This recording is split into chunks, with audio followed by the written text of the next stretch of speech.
Bienvenidos todos a la segunda parte de nuestra masterclass, el marco teórico, con algunas ideas para abordar el proceso de su construcción.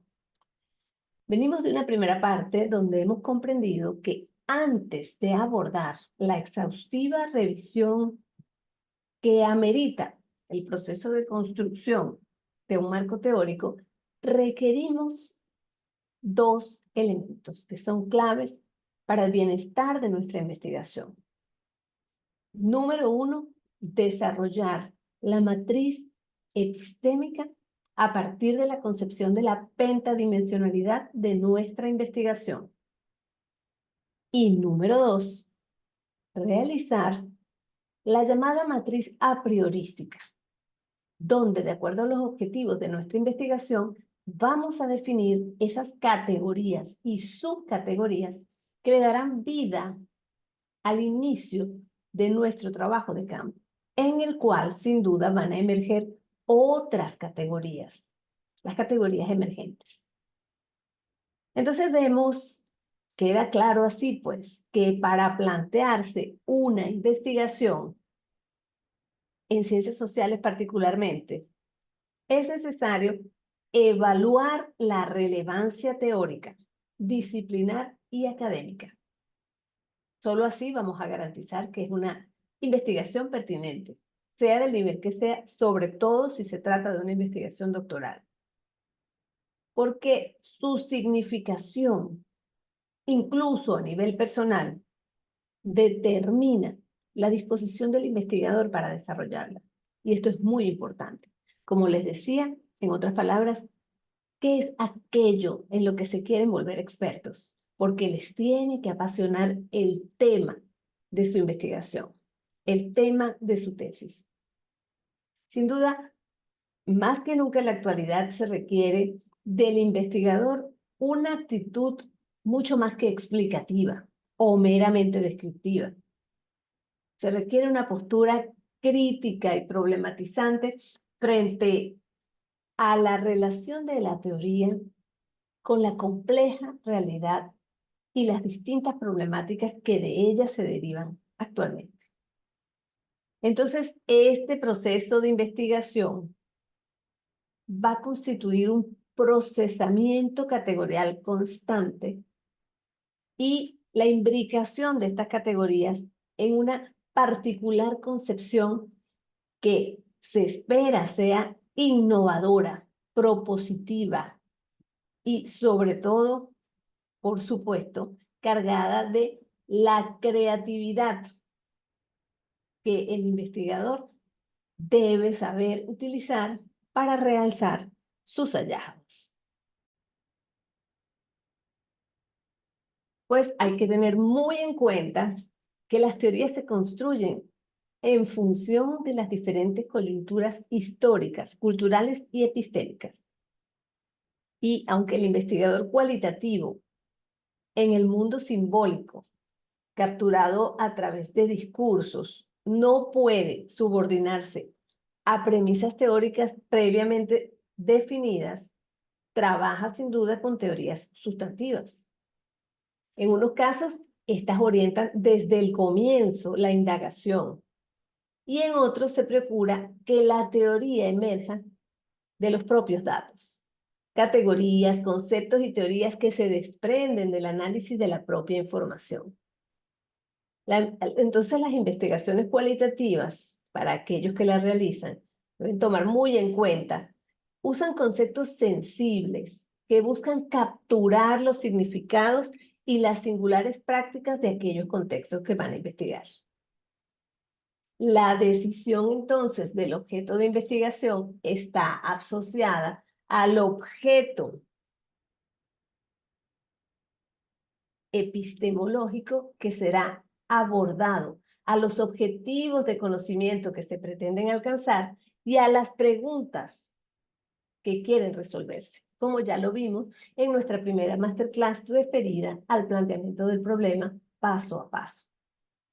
Entonces, aquellas relaciones lógicas, dinámicas, efectos del problema pretenderán ser esclarecidas con la investigación Y en general, estos objetivos de la investigación materializan una intención temática del investigador y corresponden a los aspectos por investigar, provenientes del modelo de análisis, igual que las preguntas que se quieren resolver.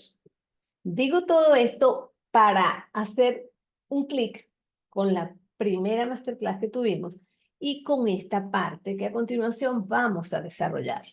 Porque ya a este punto, nosotros, como investigadores sociales, expertos que además nos estamos desempeñando en el campo en el cual estamos realizando nuestra tesis, hemos definido una postura ontoepistémica y estamos en condiciones entonces de abordar la selección de los referentes teóricos que van a servir de sustento a nuestra tesis.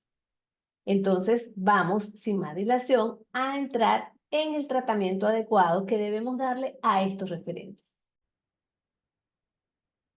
Y en esta parte vamos a ser mucho más específicos y directos porque ya hemos realizado experiencias de investigación antes y conocemos bastante de qué va la cosa. Vamos a enfocarnos sobre todo en las diferencias, en clarificar en qué va a consistir el tratamiento de cada uno de estos referentes. Por ejemplo, en el caso de los antecedentes de la investigación, no sé si hayan escuchado, pero estos antecedentes no pueden elegirse al azar o porque se parezcan al tema en tratamiento.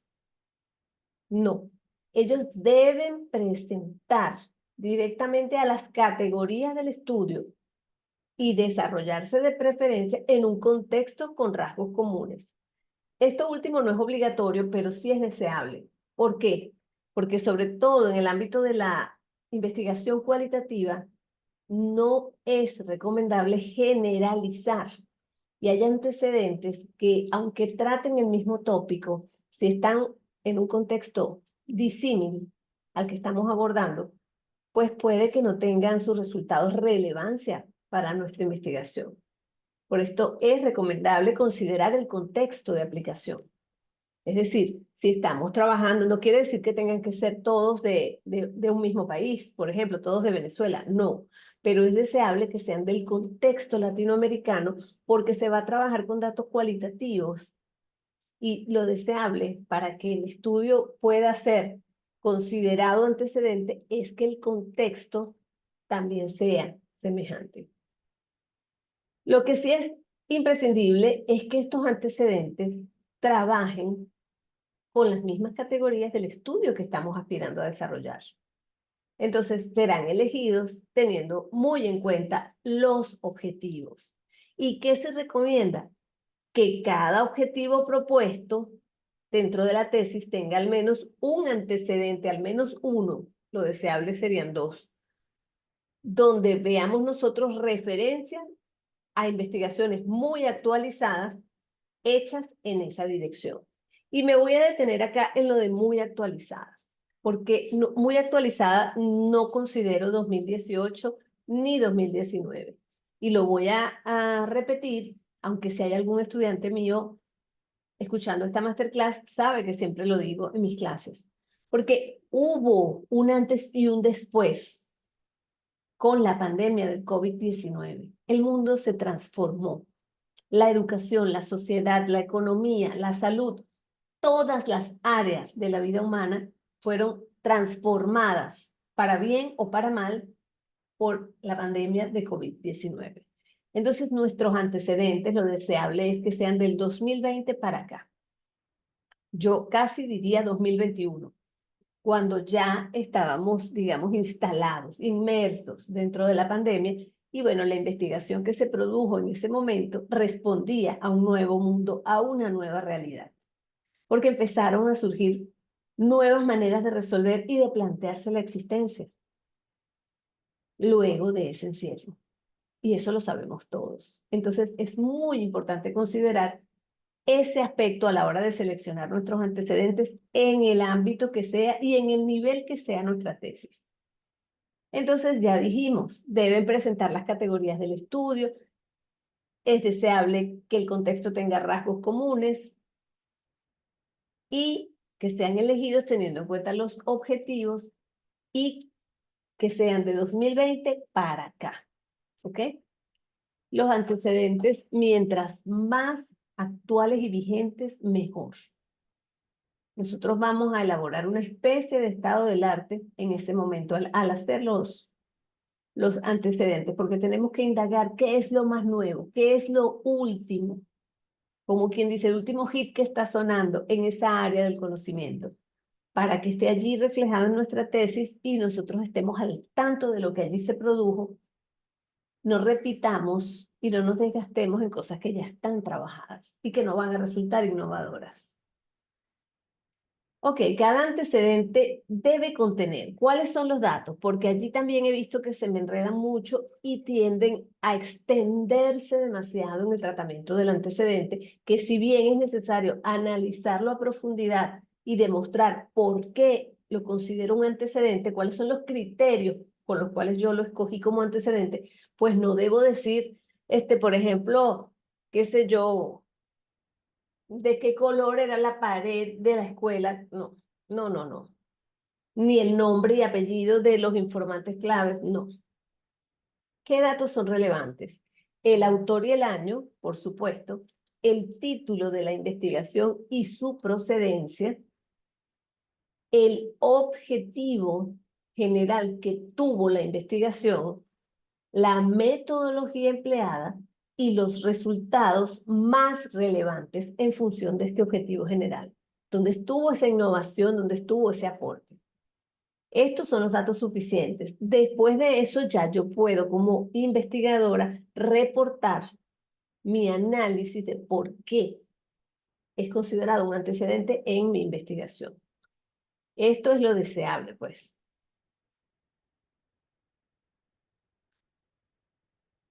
Vemos entonces que es exigente y muy preciso el tratamiento que le vamos a dar a los antecedentes.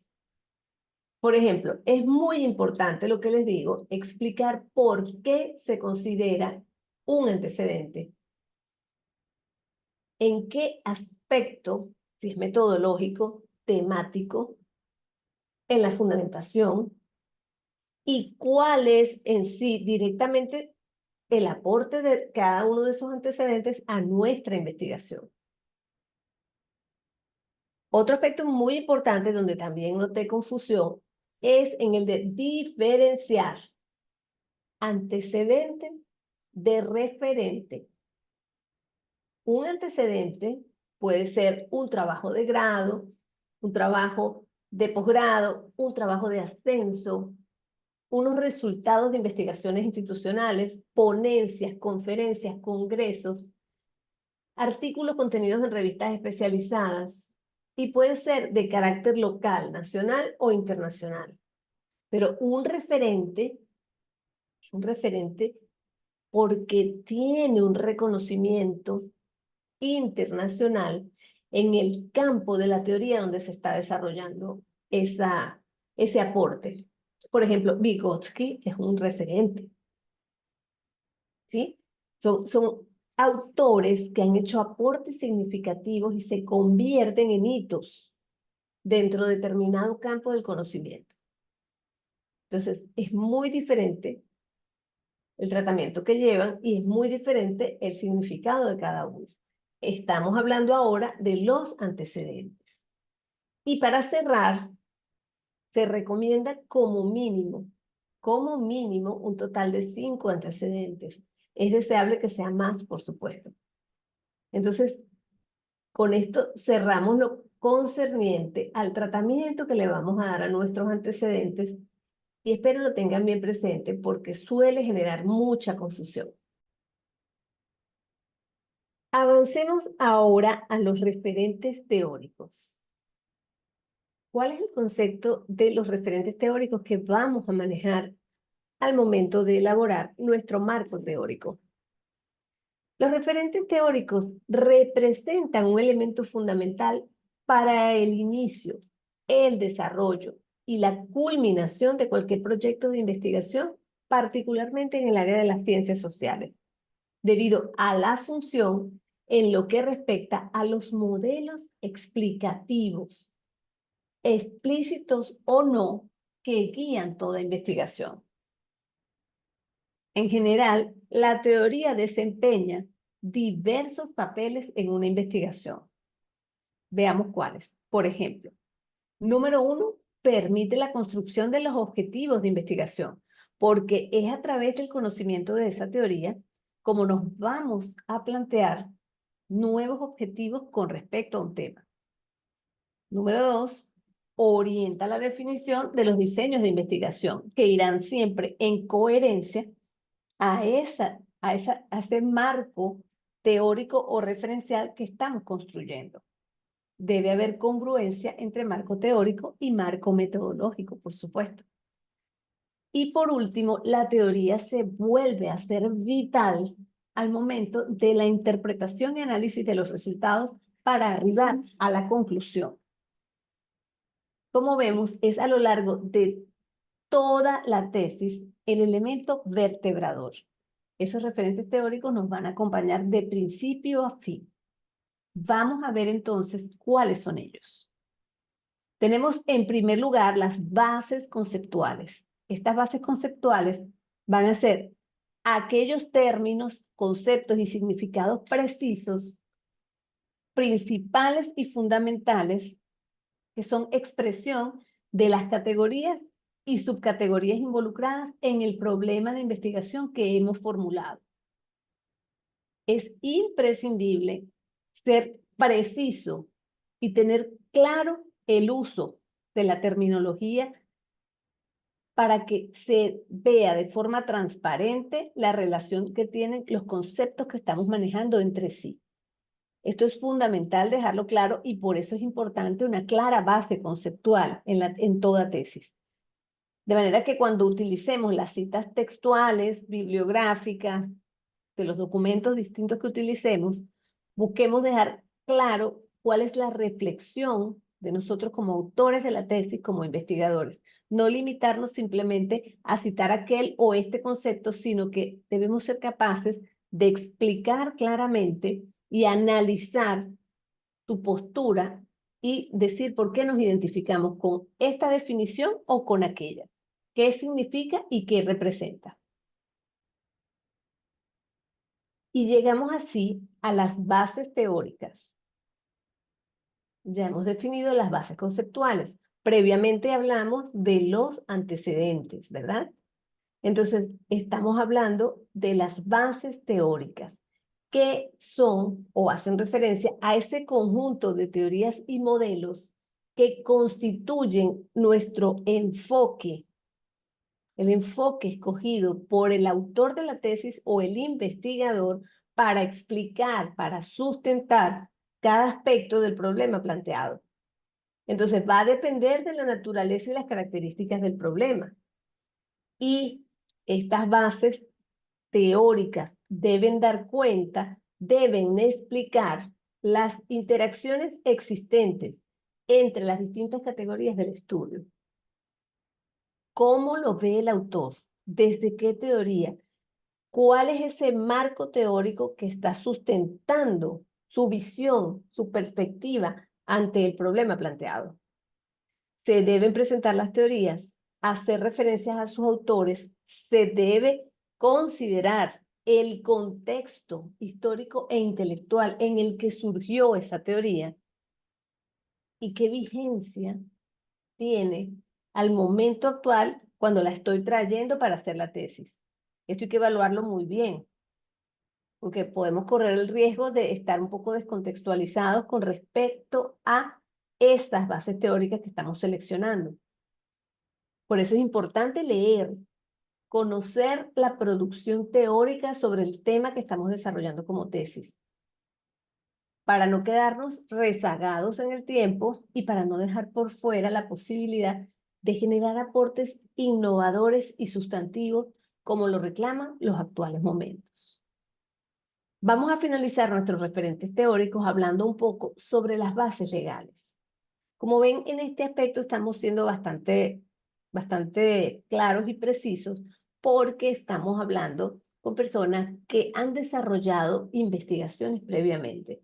Investigaciones a nivel de trabajo de ascenso, investigaciones a nivel de trabajos de especialización y maestría, a nivel incluso de pregrado, donde todo esto se aborda y se desarrolla. Lo importante y lo verdaderamente denso que vimos en la primera parte de esta clase del marco teórico es lo que va a hacer aquí la diferencia.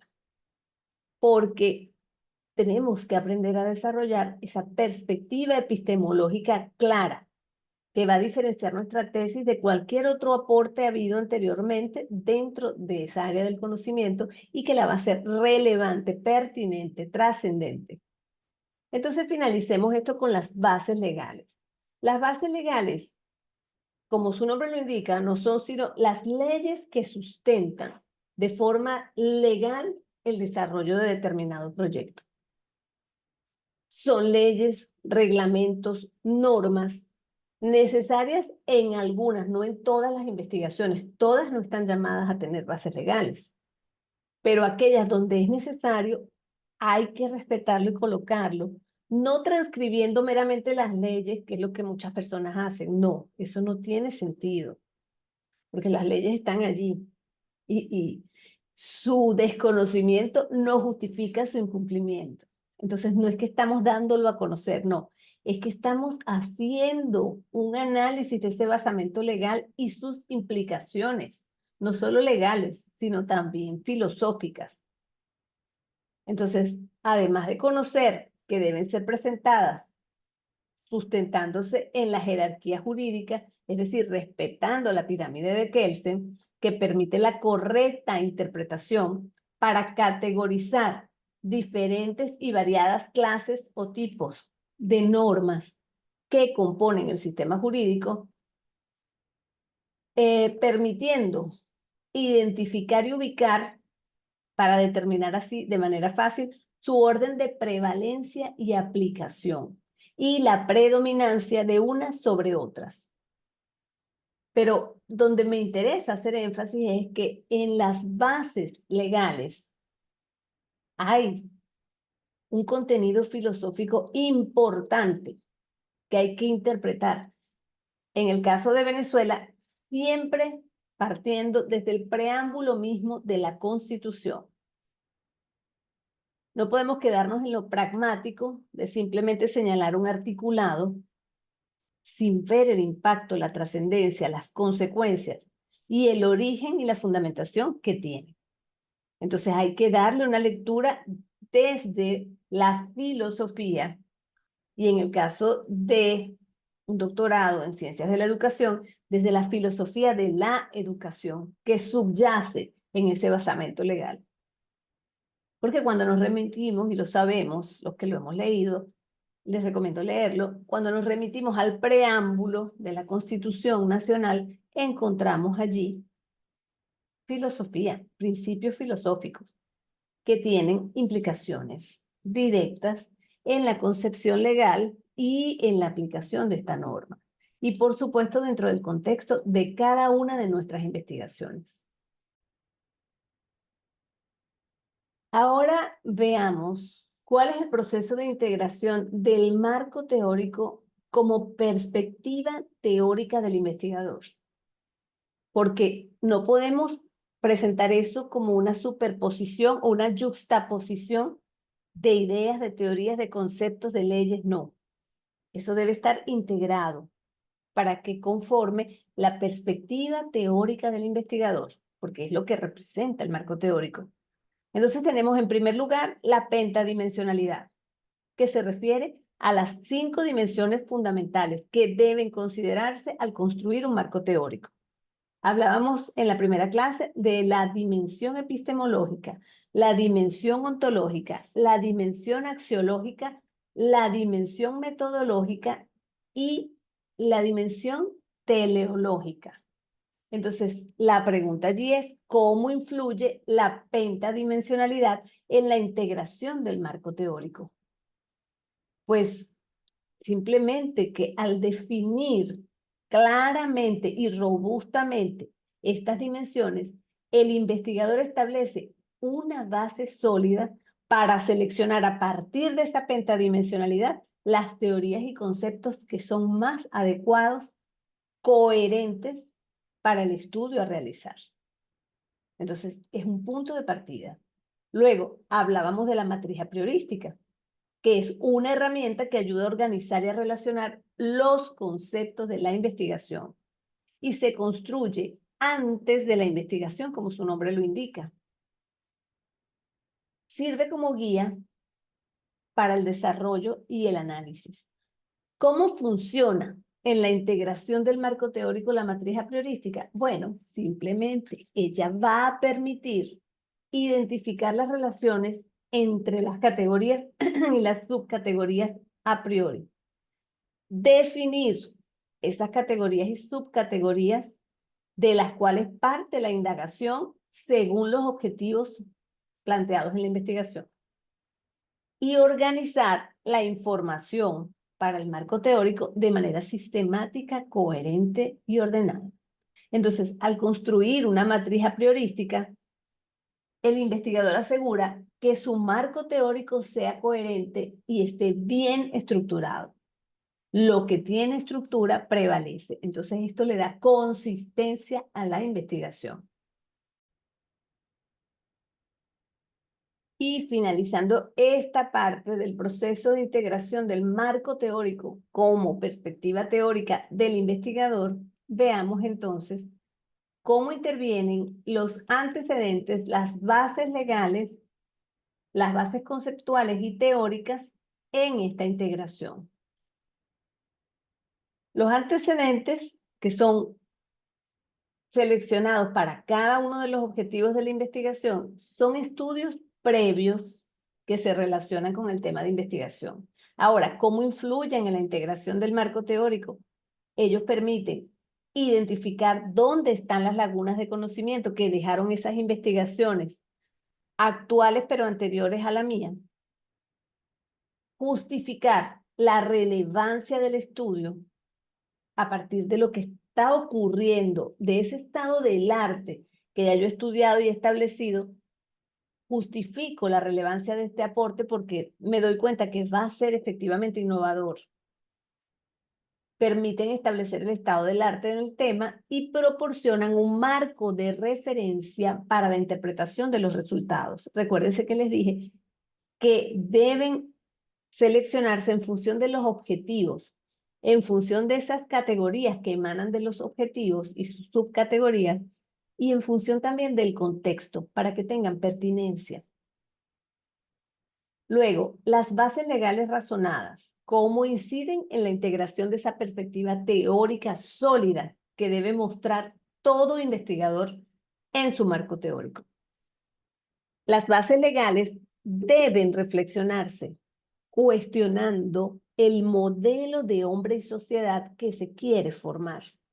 Es decir, aquí juega determinante papel la dimensión teleológica de esa pentadimensionalidad. ¿Por qué? Porque allí es donde entra la filosofía aplicada a esta investigación que es nuestra tesis. Este aspecto es fundamental, esencial para una verdadera postura doctoral. Aquí es donde se ve, y parece mentira, que el doctor es doctor, cuando es capaz de discernir con criterio la implicación y la selección de esas bases legales.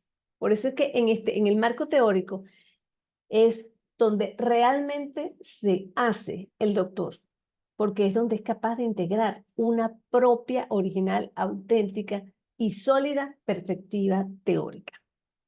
Entonces, aquí él va a comprender, interpretar, analizar el para qué o los fines de esa propuesta teórica que está presentando en su tesis y dónde tiene esa propuesta su asidero filosófico en lo legal. Entonces, es muy importante el tratamiento adecuado de las bases legales en una tesis doctoral.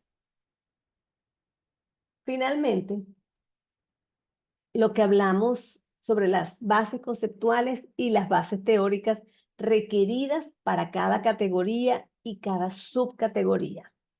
porque cada categoría y cada subcategoría de análisis dentro del estudio van a requerir conceptos y teorías específicas para su comprensión y explicación, pero lo más importante, para que el investigador declare desde qué postura lo está asumiendo y debe hacerlo coherente conforme a su paradigma de investigación. Esto lo va a ver reflejado, por supuesto, en la selección de un adecuado y conveniente método de investigación. ¿Cómo se integran estos elementos? Al seleccionar los conceptos y las teorías relevantes para cada categoría, el investigador proporciona su marco de referencia para la interpretación de los datos. Asegura la coherencia interna del marco teórico que se debe alinear con el paradigma y por supuesto tiene mucho que ver con aquellos objetivos de la investigación. Y por supuesto evita la generalización excesiva porque va a llamar a cada cosa por su nombre y va a ir integrando un armazón, un andamio sobre el cual va a montar su explicación, su solución, su planteamiento ante el problema de investigación que se ha planteado. Ahora vamos a abordar un aspecto que es fundamental, fundamental para poder hacer el marco teórico, y son las competencias requeridas para la integración de esa perspectiva teórica que constituye el marco teórico de toda investigación. ¿Cuáles son esas competencias? En primer lugar, por supuesto, la argumentación. Tenemos que estar capacitados para construir argumentos sólidos y coherentes para poder conectar las diferentes partes de nuestro marco teórico. Eso requiere capacidad de análisis, pensamiento crítico. Y por supuesto la siguiente competencia, creatividad. Para nosotros detectar las áreas donde la investigación existente es insuficiente o contradictoria y generar nuevas conexiones, interpretaciones e integraciones que impacten y que sean relevantes. Es la creatividad. La vinculación de referentes, crear un marco conceptual que integre las diferentes teorías y conceptos relevantes para la investigación. Luego, visualizar las implicaciones de estos, es decir, de conceptos y teorías seleccionados con la práctica, porque deben ser coherentes. No puedo escoger teorías y conceptos incongruentes con la realidad que estoy escogiendo investigar y con los objetivos de mi investigación. Entonces, tengo que aprender a relacionar teoría y práctica para establecer conexiones claras entre el marco teórico y el contexto empírico de la investigación, porque allí me juego la pertinencia social e incluso académica de mi tesis. Por supuesto, el investigador debe poseer un relevante saber actualizado y profesional en el área donde está investigando. Y esto se traduce en horas de lectura, horas de reflexión y horas de escritura. Es esencial tener un conocimiento profundo del área de investigación, un conocimiento real.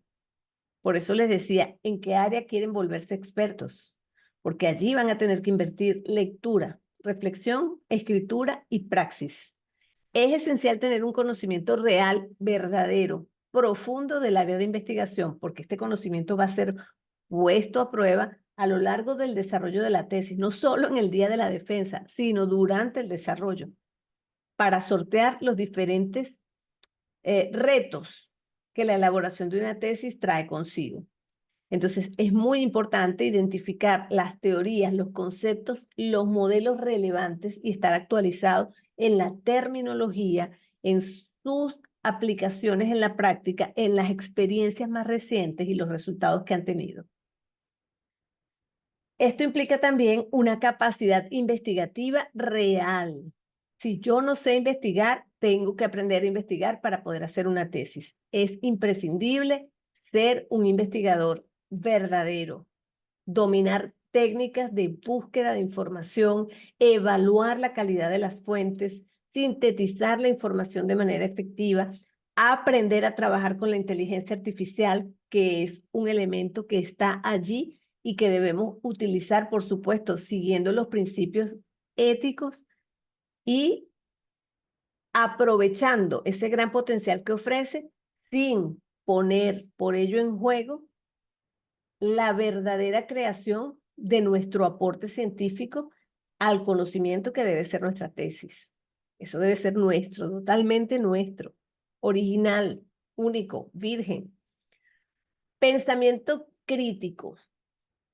Por supuesto que para analizar, evaluar y sintetizar la información, incluso la que genera la inteligencia artificial, tengo que poder identificar fortalezas y debilidades porque mucho de lo que viene en inteligencia artificial a veces es contradictorio y a veces ni siquiera existe. Porque acuérdense que están programados para dar respuesta, para resolver.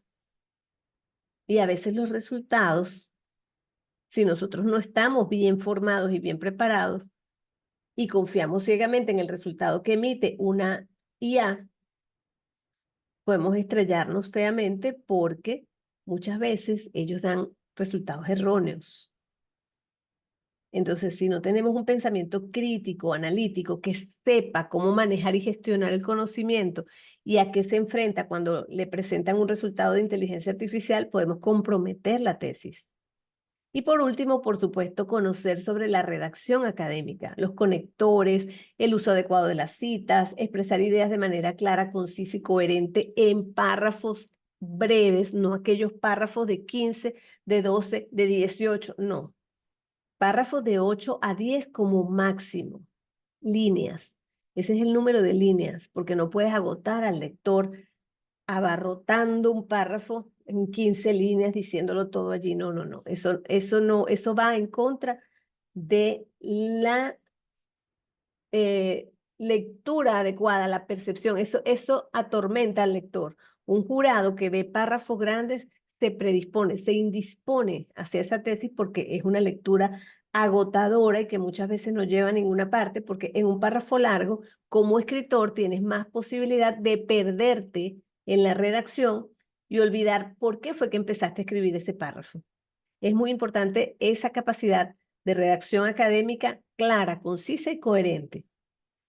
Estos aspectos que parecieran irrelevantes, fíjense lo importante que resulta tenerlos claros, porque son pequeños tips donde tenemos que trabajar insistentemente para desarrollar una tesis de verdadera calidad doctoral. Entonces, es un pequeño aporte que les traigo para su consideración. Y ya casi finalizando con esta segunda parte, les traje, a mí me gusta, y los que han sido mis estudiantes a nivel de asesoría de tesis lo saben, me gusta que el capítulo del marco teórico finalice con un gráfico donde se visualice esa representación gráfica de la perspectiva teórica integrada que ofrece el investigador sobre el fenómeno en estudio. Por lo general me gusta colocar el objetivo general en el centro y cómo los distintos aspectos contenidos en el marco teórico se vinculan con ese objetivo. Así como aquí, que esta es una tesista del doctorado de Ciencias de la Educación de Colombia, y les traigo otro por acá, vamos a ver. Ajá. Este, que es otra tesista mía también, donde nosotros ponemos acá, ella no puso el objetivo como tal, sino lo que es el resultado, pues, marco teórico para la enseñanza de la producción textual en educación básica secundaria. Ajá, esto es lo que ella quiere construir. Aquí están los antecedentes, aquí están las bases legales y aquí están todas las teorías con las que ella trabajó. Entonces, esta presentación gráfica resulta de gran ayuda para que el jurado entienda cuál es nuestra perspectiva teórica, cómo está integrada, la coherencia que tiene, y para nosotros mismos como investigadores poder comprenderlo, defenderlo, presentarlo y conversarlo con soltura y con propiedad. Este gráfico, en su elaboración, conlleva un análisis, conlleva pensamiento crítico, por supuesto creatividad, horas de trabajo para vincular, para entender las conexiones, y esto favorece los procesos mentales al momento de nosotros hablar con propiedad de este conocimiento que está aquí involucrado. Entonces yo se los traigo como una propuesta, como una sugerencia para que lo tomen en cuenta para el momento de cerrar el marco teórico. Y para finalizar, les preparé con mucho cariño este decálogo para evitar errores en el marco teórico, basado en los errores más comunes que he visto y he corregido en los marcos teóricos de tesistas de nivel doctoral. Por ejemplo, no caer en la mera descripción en primer lugar, porque el marco teórico no es, como ya les dije, un simple listado de conceptos o teorías yuxtapuestos sin vinculación. Es fundamental analizar, relacionar y sintetizar la información para construir una perspectiva coherente. Evitar la sobrecarga. Nosotros no podemos introducir todo lo que queremos meter en el marco teórico porque va a perder la conexión, va a perder la coherencia, va a perder la capacidad de integrar tantas cosas juntas. Debe ser lo necesario y lo que responda a las categorías y subcategorías fundamentales del estudio que se expresan en los objetivos. Entonces, tenemos que seleccionar solo la información más relevante y pertinente para la investigación. Un aspecto muy importante, no copiar y pegar. El plagio es un delito académico. Siempre es bueno citar las fuentes, sobre todo tratando de parafrasear las ideas con nuestras propias palabras, a fin de que se vea cuál es nuestro criterio. Porque la mayoría de los jurados que están allí leyendo nuestra tesis y los que van a oír nuestra investigación, hasta el propio tutor, son personas que han leído y que conocen esos materiales que tú estás plagiando. Entonces, no es conveniente simplemente recortar y pegar, porque eso se va a notar. Y hoy en día hay software que lo detectan muy fácilmente. Lo recomendable es parafrasear y sobre todo analizarlo todo. Escríbalo todo. Luego, no descuidar la coherencia. Asegurarse de que todas las ideas y conceptos están conectados de manera lógica y forman un todo coherente. Allí no puede quedar nada suelto. Esto va con qué, de dónde salió esto, por qué pusieron esto aquí, con qué categoría tiene que ver esto. Eso tiene que ser siempre preguntado, porque de esa forma garantizo la adecuada integración coherente de todo el marco teórico. Hay que evitar las generalizaciones excesivas, no generalizar a partir de un solo estudio o un caso o un antecedente. Hay que fundamentar las afirmaciones con evidencia sólida. Se dice que, no. ¿Dónde se dice qué? ¿En qué estudio? ¿Cuáles fueron las conclusiones? ¿Cómo quedó demostrado? Acuérdense que lo que estamos haciendo en la tesis es ciencia.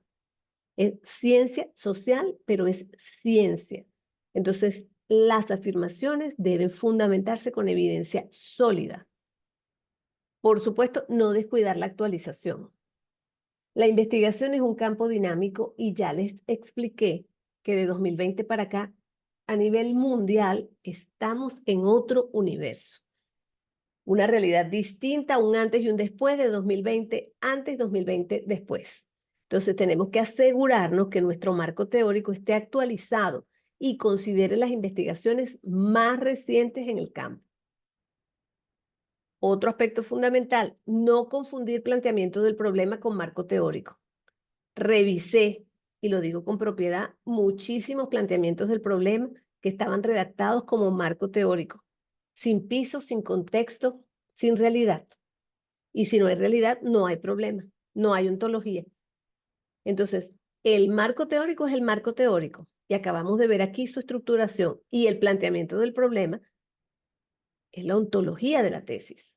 Entonces, el marco teórico profundiza en las bases teóricas de la investigación y el planteamiento del problema presenta el sentido y la ontología de la investigación, justificando su relevancia. Son dos aspectos muy diferentes que tienen que ser coherentes, sí, pero que no son lo mismo.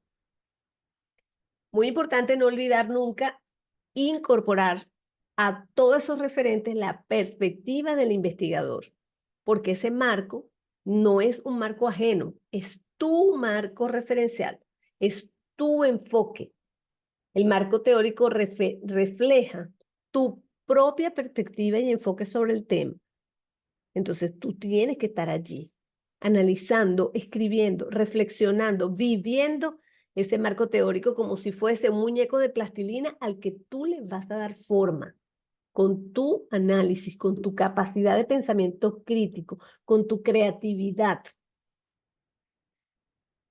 Ya casi para finalizar, hay que evitar cualquier tipo de contradicción. Asegurarse que no exista contradicción entre los diferentes conceptos y teorías que estás incluyendo en el marco teórico, que son coherentes con el paradigma de la investigación y posteriormente que lo van a hacer con el método. Debe haber una clara línea relacional entre estos. Y por último, no descuidar la claridad y la concisión. Esto tiene que ver con la redacción, porque puedes tener una tesis muy brillante, pero si no expresas tus ideas de manera clara y precisa, evitando tecnicismos, rebuscamientos, excesivo adorno, pues se puede perder la esencia de tu aporte investigativo y la relevancia de tu tesis a nivel científico. Entonces, ten mucho cuidado cómo usas el lenguaje, trata de que transmita lo que realmente quieres decir y que realmente presente la relevancia de tus hallazgos, no que los esconda o que los haga difíciles de percibir. Deseo que tengas mucho éxito en la elaboración del marco teórico y bueno, quedo por aquí siempre a la orden y encantada, encantada de trabajar con ustedes. Muchísimas gracias. Hasta pronto.